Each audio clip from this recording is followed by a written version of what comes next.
greet one another with a holy kiss, so I look forward to the end of the service. We are going to look at Judges chapter 6, and this is not an easy passage, but it has a great deal to say to us in terms of our context and our culture, and I hope us personally as well. I certainly got a great deal out of looking at it. Now, I want to introduce this by considering the question of suffering and confusion. I think this is what this passage is about, actually. John Piper, there, the quote, "All human suffering is a screaming witness to the greater horror of human sin." The Vietnamese activist, Nhat Hanh, "The main affliction of our modern civilization is that we don't know how to handle the suffering inside us, and we try to cover it up with all kinds of consumption."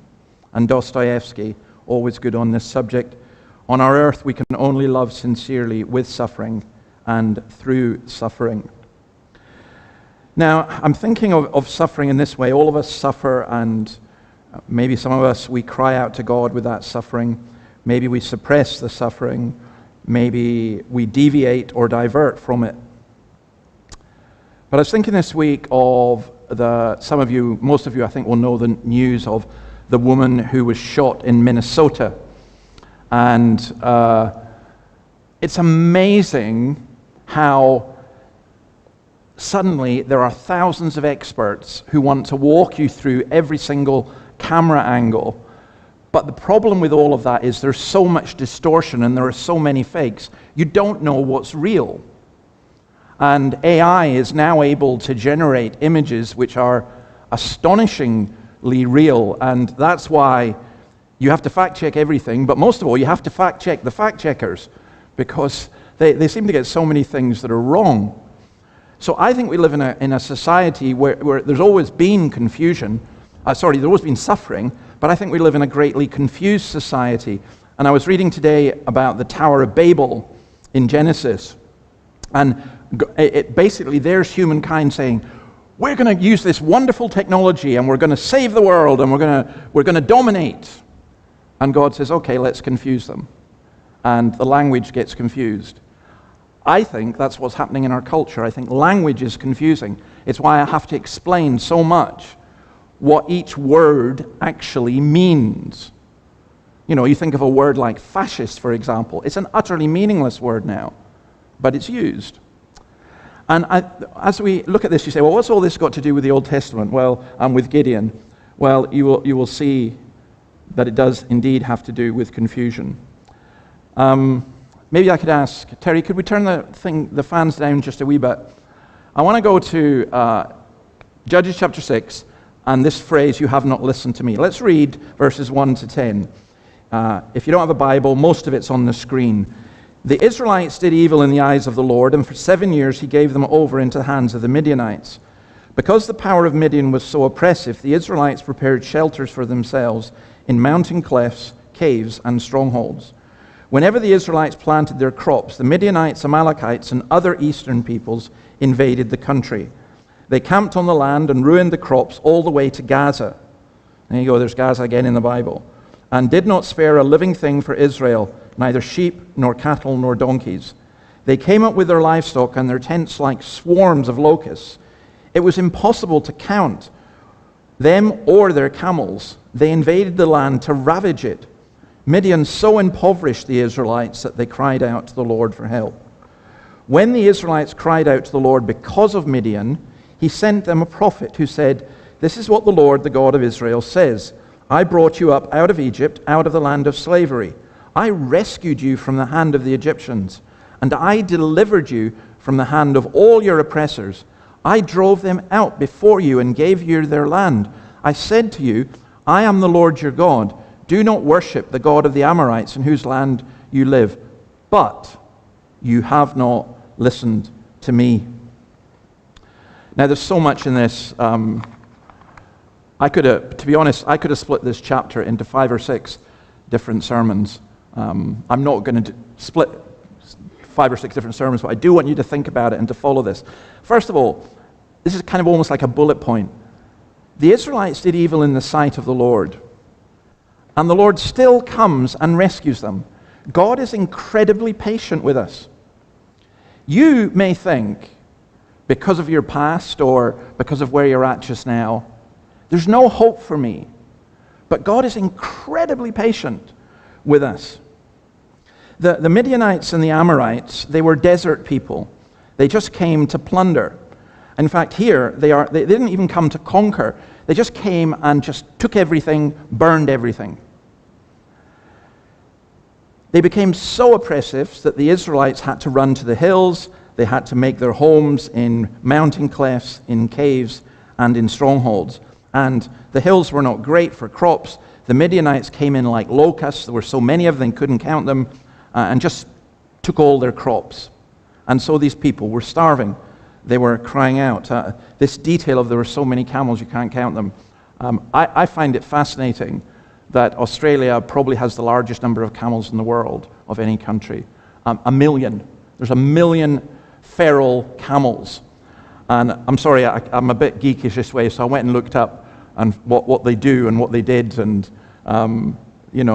they eat 80% of vegetation, which there's not a lot of vegetation in, the Northern Territory in Western Australia. And we haven't been able to count them. I love this detail. The government officially say there's 300,000, but most experts reckon there's around 1 million. So 1 million wild camels in Australia. And just for those of you who are into climate change, they produce 1 ton of CO2 per year, each camel. So if you want to combat climate change, just kill a camel. No, sorry, I didn't say that. They are amazing creatures, but in the context of this culture, they were animals that would come in and they were very powerful. It's like riding horses. And so the Israelites were oppressed with that and with them. And so they cry out to God. And God doesn't send a judge in the context of judges. He doesn't send a judge. He doesn't send a political leader. We cry out to God, and maybe some of us are thinking, oh, if only we had a political leader to save us. Now, I won't mention the Australian political leaders, but surely none of you, well, I will actually, none of you can think that Mr. Albanese or Susan Ley or now Pauline Hanson are the saviors of Australia. If you do, I've got a bridge to sell you. No, they can't be. They may help. We may respect our political leaders. But God doesn't send that. He doesn't send a judge. He doesn't send a political leader. Instead, look what he does. He sends a prophet. He sent them a prophet, verse 8. They're saying to God, come and do something, and God gives them a sermon. Now that's almost, in our context and in our culture, we would tend to say, I need help. The last thing I need is someone to preach at me. Well, actually, the first thing you need is someone to preach at you. And you'll see why. Because this purpose of the sermon that this prophet gives, or maybe the many sermons, is this. He had a very simple message. He was like John the Baptist. It was to bring them to real repentance, not the shallow and superficial one of the previous verses. The previous verses, they're saying, oh God, please come and help us because we're starving and because we're being oppressed. And God doesn't want that. God wants them to realize that they are in deep trouble because they have forsaken God. They have not listened to him. 2 Corinthians 7:10 says this, godly sorrow brings repentance that leads salvation and leaves no regret, but worldly sorrow brings death. Now there's a real strong distinction here. Worldly sorrow is regret over the consequences of sin, not the sin itself. So someone may say, I'm sorry that I committed adultery because I got caught and my marriage was ended. Or someone might say, I'm sorry that I ended up in prison because, I'm sorry that I stole, and you're sorry because you ended up in prison. You may be sorry that your gossip was overheard. You were saying something about somebody and it was overheard and it was passed on and relationships were ruined. But are you really sorry that you did it, or are you sorry just for the consequences? Real repentance brings life because it focuses on the most important thing, our relationship with God. In the story of the prodigal son, in Luke 15:21, the prodigal son returns to his father, and this is what he says: I have sinned, and then he doesn't say, first of all, against you. I took your money. I abused our relationship. He doesn't say that. He said, I have sinned against God and against you. So real repentance comes when we realize that our sin is against God and we repent to God. You know, regret is all about us. Regret is self-absorbing. The difference between regret and repentance is this. Regret is, oh, look how hurt I am. Look how damaged I have become. Look how my life has been ruined, even by the things that I have done. But it's all me, me, me, me. Whereas the Israelites, they were like this. They were worried about the consequences of their sin, not the sin that caused it, their idolatry. So that's why we need to listen to the Word. People cry out for a miracle. Show us. And what does God do? God sends His Word. And that's why we need to be in the Word. That's why Bible study is important. Corporate Bible study together. That's why sermons, the Word of God preached, is so important. That's why personal reading is important. That's why family worship is important. That's why Sunday school is important. We need to hear what God says. But you have not listened to me. You haven't listened. You haven't listened. Now I want to say something here to those of us who are Christians and who find ourselves in a position where we continually fall into the same pattern of sin. Does that mean we're not Christians? I don't think so. But I would suggest this. I would suggest that it means that you as a Christian are not repenting in a real way. It's not heartfelt. And I would also suggest this, that one of the things that each of us needs are really good Christian friends around us who don't soft soap us, don't agree with us on everything, but are prepared to call us out in love with stuff that is going wrong. You know, it's a powerful thing to have people who love you enough to wound you. The wounds of a friend are faithful. So, they then ask, if the Lord is with us, why do we suffer? Verse 11, the angel of the Lord came and sat down under the oak in Ophrah that belonged to Joash the Abiezrite, where his son Gideon was threshing wheat in a winepress to keep it from the Midianites. When the angel of the Lord appeared to Gideon, he said, the Lord is with you, mighty warrior. Pardon me, my Lord, Gideon replied. But if the Lord is with us, why has all this happened to us? Where are all his wonders that our ancestors told us about when they said, did not the Lord bring us up out of Egypt? But now the Lord has abandoned us and given us into the hand of Midian. The Lord turned to him and said, go in the strength you have and save Israel out of Midian's hand. Am I not sending you? Pardon me, my Lord, Gideon replied. How can I save Israel? My clan is the weakest in Israel, and I am the least in my family. The Lord answered, I'll be with you, and you will strike down all the Midianites, leaving none alive. Now, notice a very interesting thing here. There's no sign that the Israelites repent, but God still sends them a Savior, and that's real grace.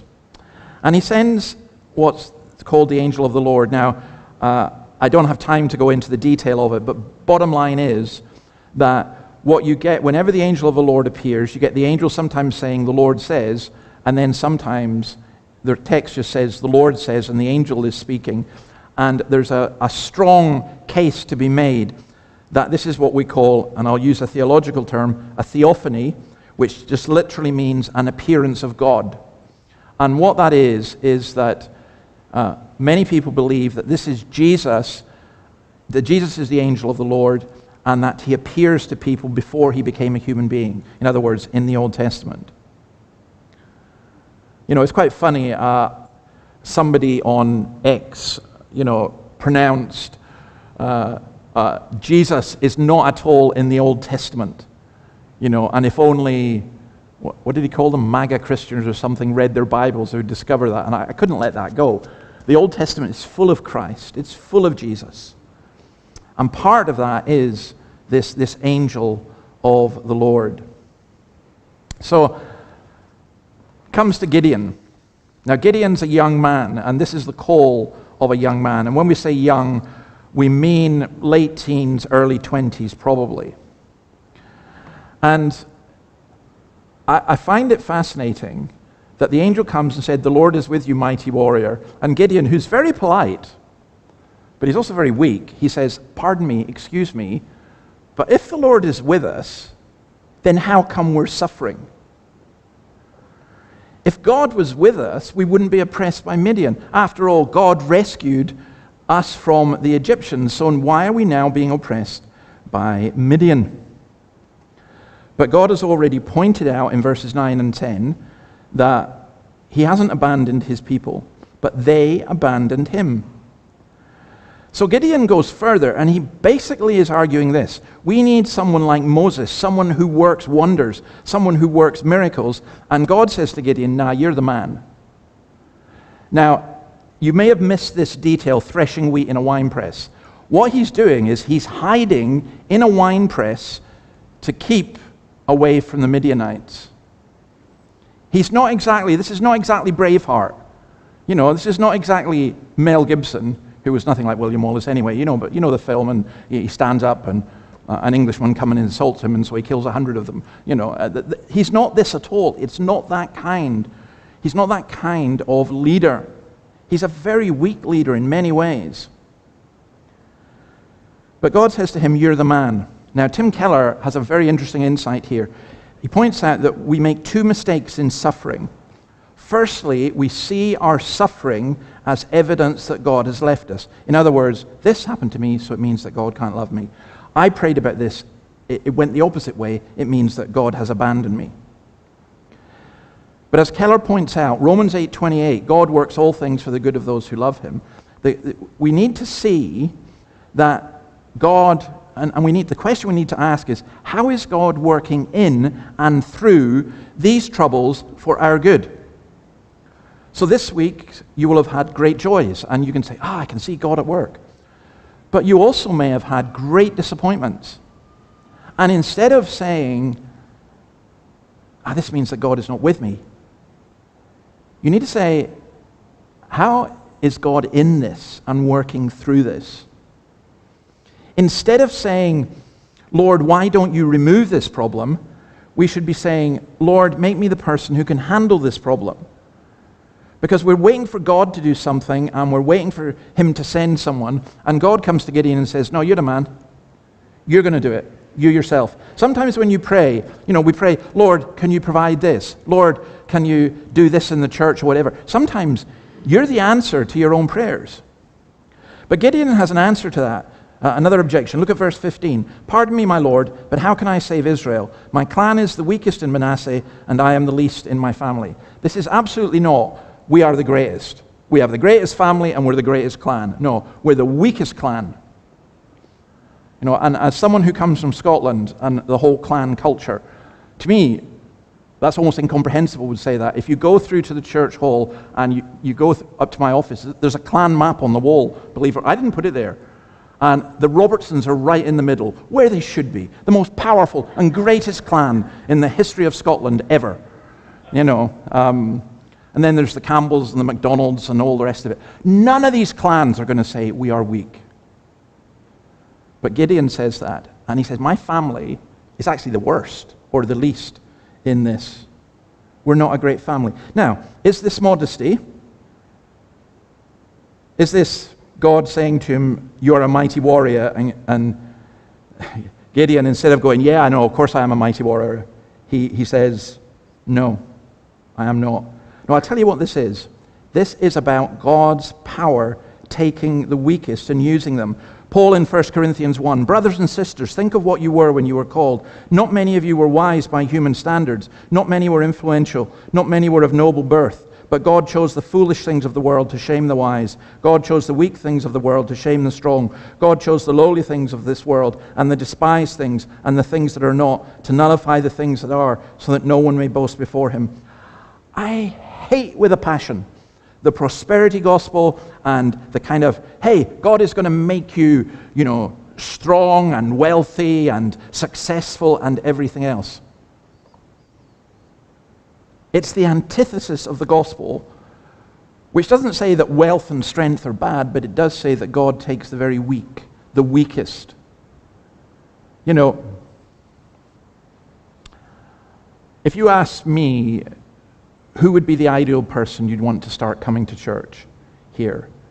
You know, and I said to you, well, I want them to be a young millionaire, married with 4 kids, and who has incredible abilities, who knows the Bible inside out, and you know, who has plenty time as well as their job to devote lots of things to the church. And that's what we're kind of looking for. And if they come in, they're getting the posh seat. Well, we don't have posh seats, but you know what I mean. That would be so wrong. What if someone comes in who, in the eyes of this world, is weak or even despised or rejected? Those are the people God takes and God uses. Because God's strength is made perfect in weakness. And I think this is an attitude we need in the areas of service God calls us to. The sign of peace. How do we get peace? Verses 17 to 24. Gideon replied, "If now I have found favor in your eyes, give me a sign that it's really you talking to me."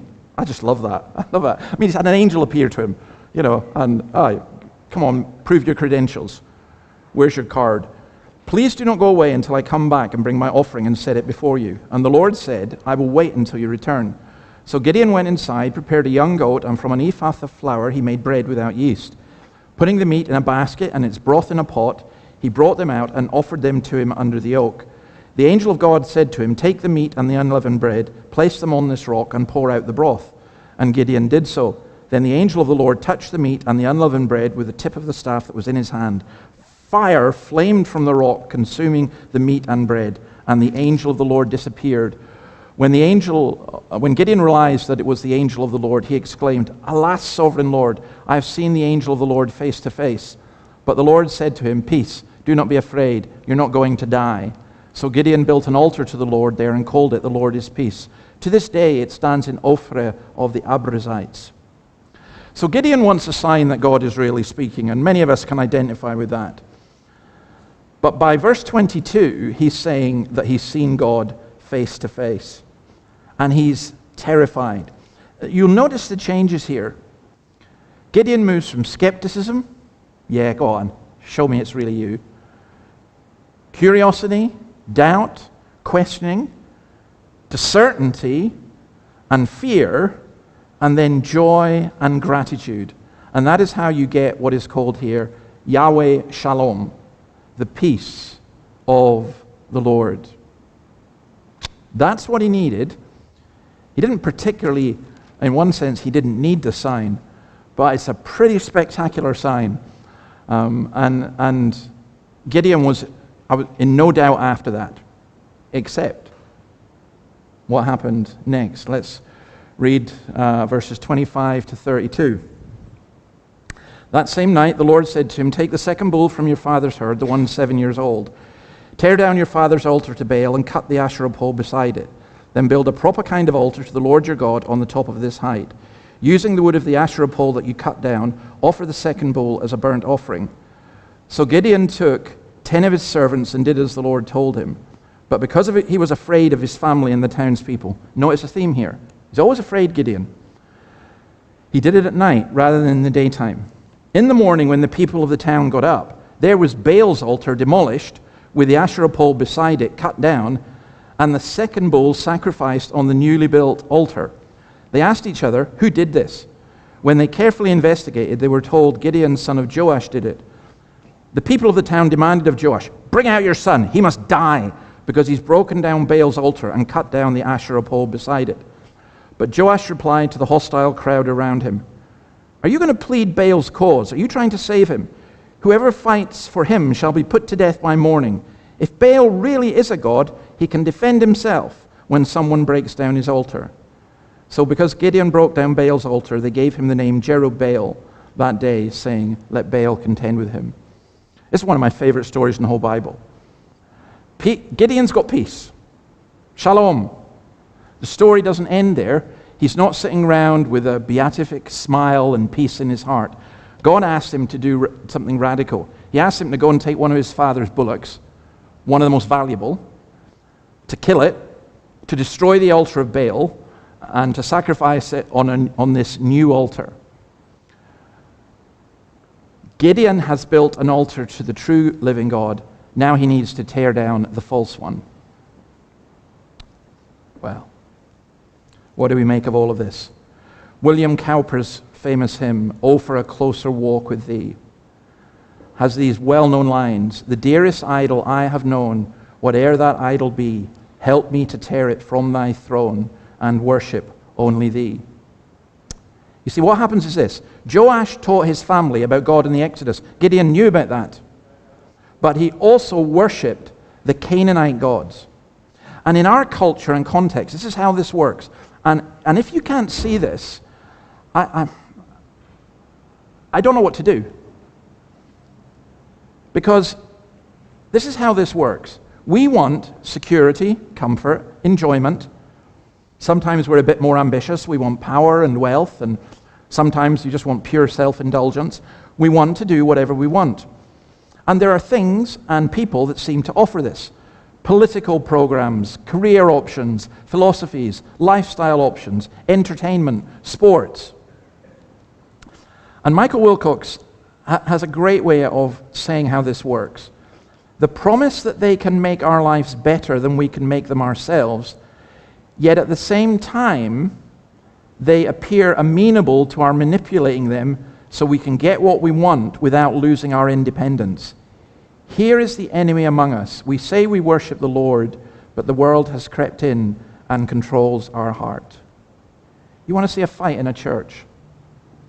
Start dealing with money. I understand that Hillsong are just setting up a $1 billion thing in their campus in North Sydney for housing and everything else. Now, for me, churches should stay out of all of that. You know, because we need houses and everything else. It's not the business of churches to be doing that, and you can guarantee there'll be fighting and everything else. Money. Or other idols that we may have. We have this particular philosophy, this well-known teacher, this influencer who's had a profound influence on our lives. And we accommodate them to Christ. You know, I love Jordan Peterson. I love reading his stuff. But I ain't basing my life on Jordan Peterson. And you're not going to get scripture readings from Jordan Peterson in this church. But there are others as well that can be like that. Some people can get so wound up in politics that your prayers are only about politics because you know the right way. And God has showed you, and you mix your religion with your politics. And whilst there is an impact on politics from religion, it's a very dangerous thing to set the two things up almost as though they were equal.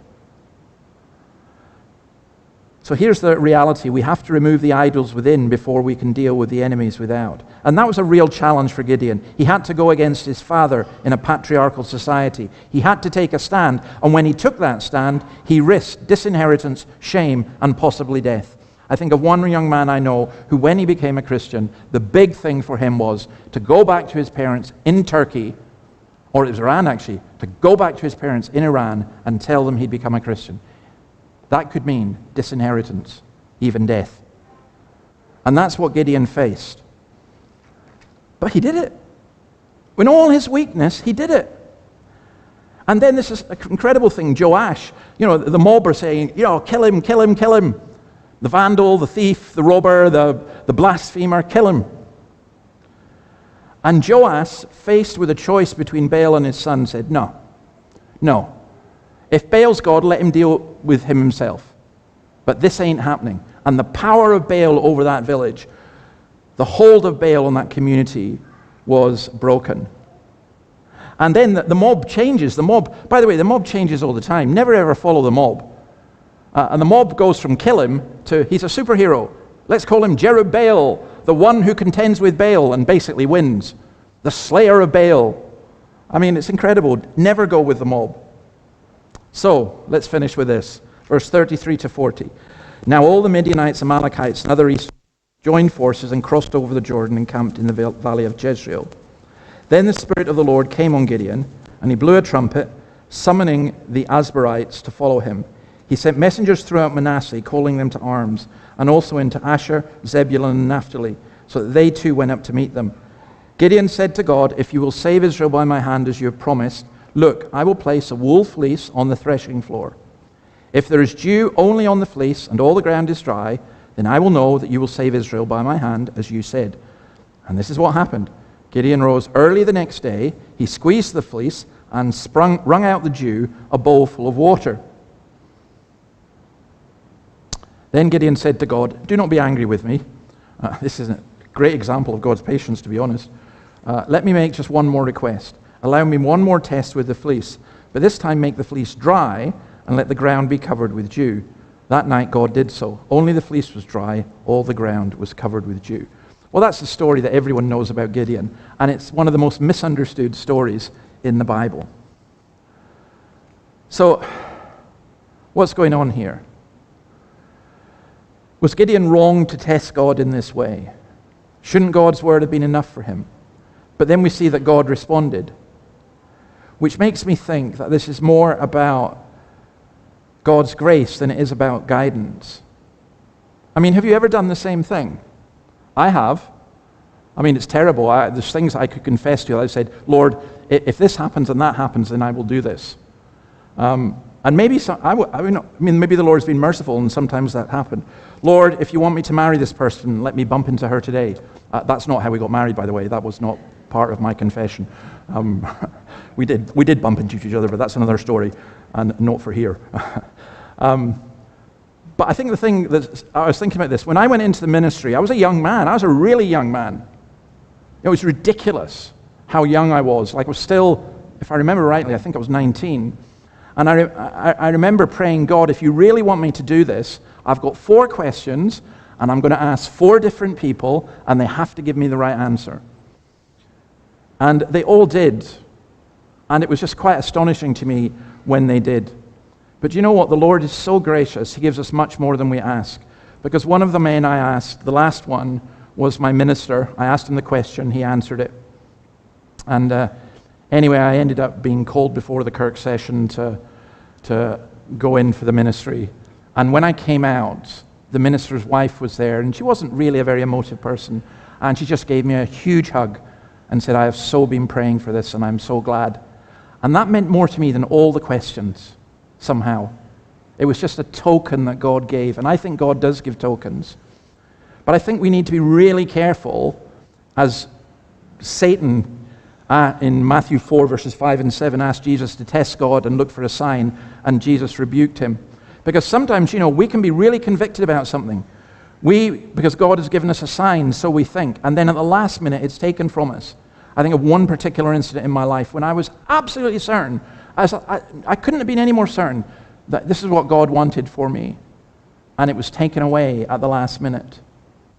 That's a hard experience and a confusing experience, and I think that's the answer to what is going on here and how we interpret this passage.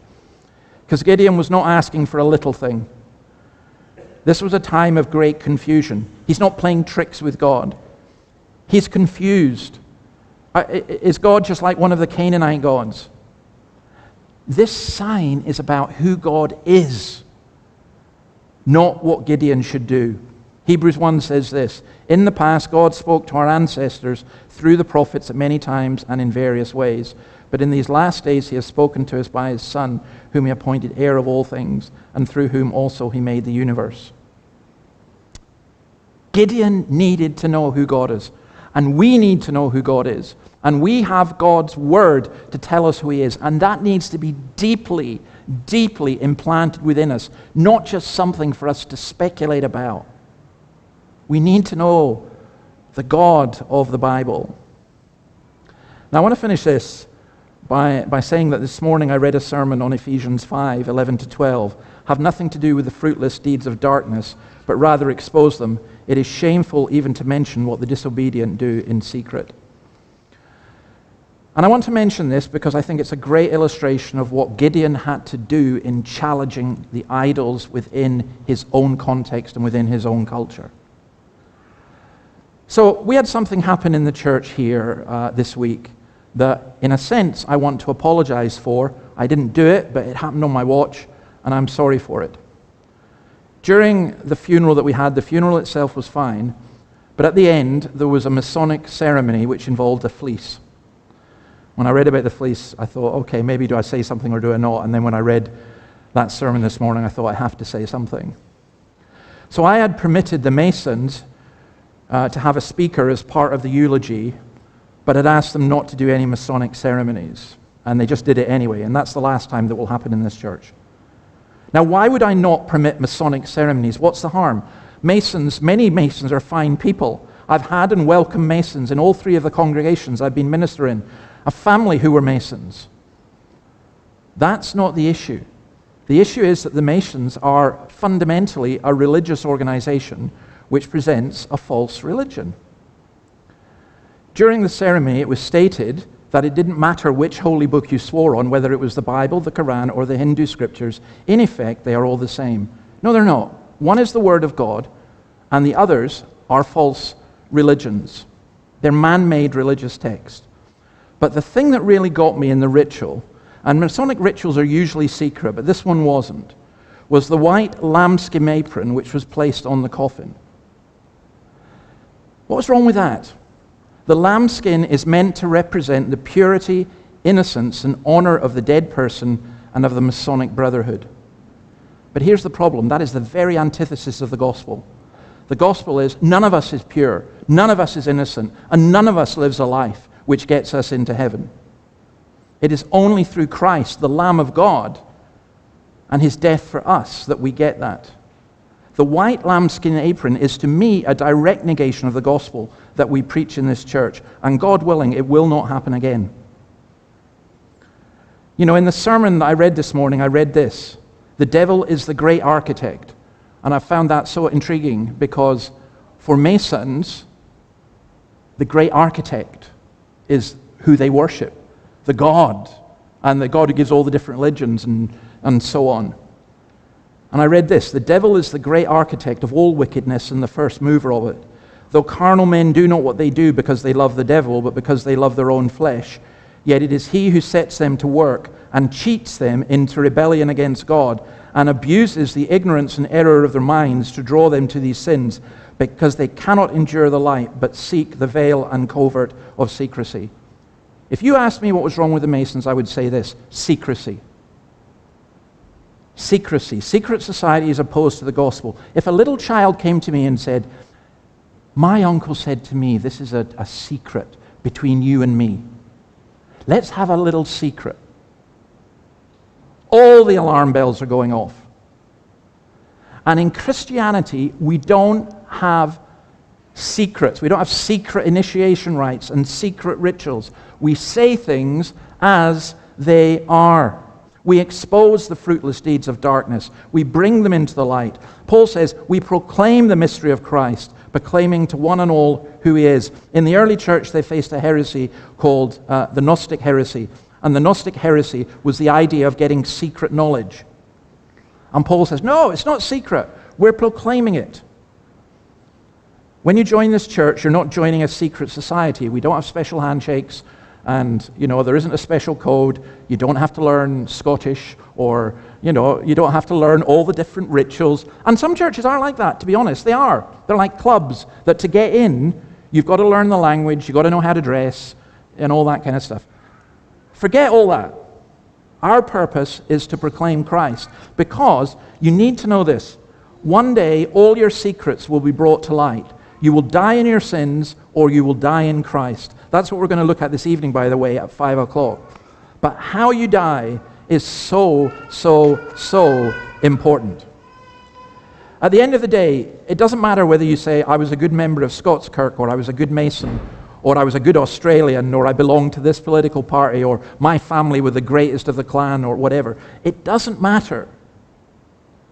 What matters is only this one question: what have you done with Christ? Because if you die in your sins, you answer for your sins. But if you die in Christ, the Lamb of God has taken away the sin of the world, which is also yours. Now, I am sorry if anything I say has offended anyone, but I am not sorry if that offense causes you to seek Christ, because I cannot, in conscience before God, allow people to wander off thinking that mixing religions somehow works. It does not work. It never works. We have to proclaim Christ, whatever the cost. And there are many, many ways that we are asked, believe you me, many ways we are asked to compromise. I receive often emails, letters, nudges, hints, phone calls, which basically say, can you tone it down? Can you not be so explicit? No. No. And the story of Gideon explains why. We need to listen to God. Let's pray. Lord, bless your word to us. Help us as we continue to reflect upon it, and grant that even if we're like Gideon, we're weak, we're doubtful, we seek signs. Grant, O Lord, that we would see the sign of your Son, our Savior, and know that you love us and gave yourself for us. In your name, amen.